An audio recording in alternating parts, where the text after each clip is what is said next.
It was a foggy autumn evening when Emma and her brother Jack arrived at Seabrook. They had been sent to spend the summer with their Aunt Martha, who lived in a quaint cottage overlooking the sea. Aunt Martha was a kindly old woman with a penchant for telling stories about the town's haunted lighthouse, which stood on the edge of the rocky coastline, a mere mile from her home. Emma and Jack, both in their early teens, were thrilled at the prospect of an adventure. The stories of the haunted lighthouse had always fascinated them, and they were determined to uncover its secrets. According to local legend, the lighthouse was home to the ghost of Captain Eli, a grizzled old seafarer who had vanished without a trace more than a century ago. Some said that on stormy nights, his ghost could be seen wandering the lighthouse, still searching for his lost treasure. Their first day in Seabrook was spent exploring the town. It was a small, picturesque place with cobblestone streets, a bustling market, and friendly townsfolk who all seemed to know Aunt Martha.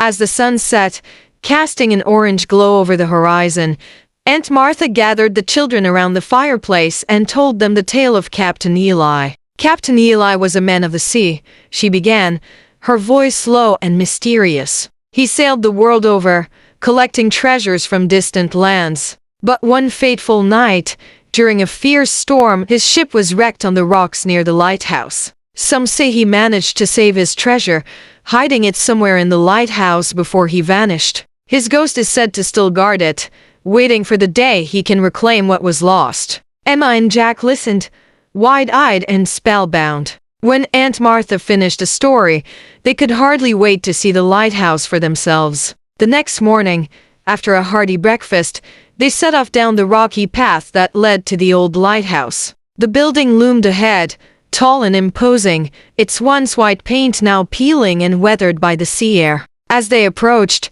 the children noticed an eerie stillness around the lighthouse. The sound of the waves crashing against the rocks was distant, almost muted, and a chilling breeze swept through the air. The heavy wooden door creaked loudly as they pushed it open, revealing a dark, dusty interior. Cobwebs hung from the ceiling, and the air smelled of salt and decay. They explored the lower floors first, finding little more than old furniture and broken equipment. The stairs to the upper levels were narrow and steep, but their curiosity pushed them onward. As they climbed higher, the wind howled through the cracks in the walls, creating an unsettling, ghostly wail. At the top of the lighthouse, they found the light room. The large glass windows offered a panoramic view of the stormy sea, and the old lamp mechanism stood in the center, silent and still. Emma and Jack searched every corner but found no sign of the treasure or the ghost of Captain Eli.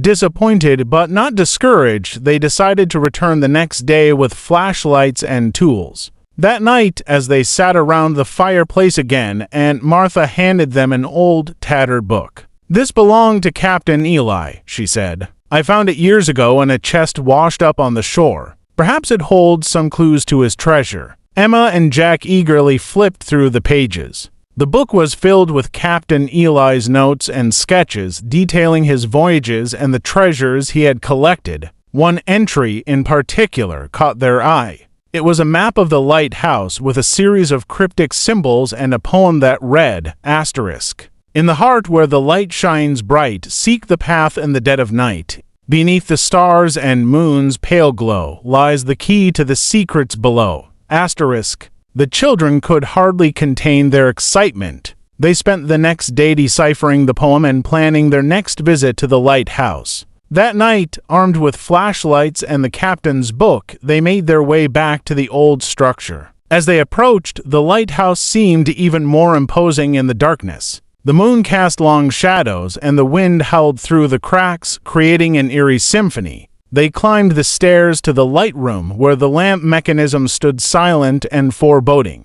Using the map as their guide, they discovered a hidden panel behind the lamp. Inside was a small, ancient key. The poem's final line had mentioned secrets below. With the key in hand, they searched the lower floors again, this time more thoroughly. In the basement, hidden behind a false wall, they found a small door. The key fit perfectly, and with trembling hands, they turned it. The door creaked open to reveal a narrow passageway leading deep into the cliffs beneath the lighthouse. The air was damp and musty, and the walls were lined with old nautical charts and artifacts. At the end of the passage was a large, iron-bound chest. Emma and Jack's hearts raced as they opened it, revealing a trove of gold coins, jewels, and priceless artifacts. Among the treasures was a diary, presumably Captain Eli's last entry. It detailed his final voyage and the storm that had wrecked his ship. The last page contained a heartfelt message to his family, expressing his hope that the treasure would one day be found and used for good.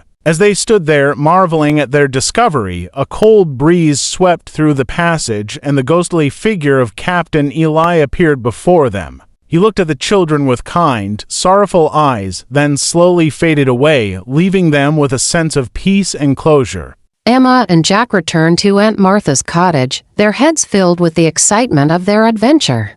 They knew they had uncovered more than just treasure. They had discovered a piece of history and brought peace to a restless spirit. The story of the haunted lighthouse would be told for generations to come, but only they knew the true secret that lay within.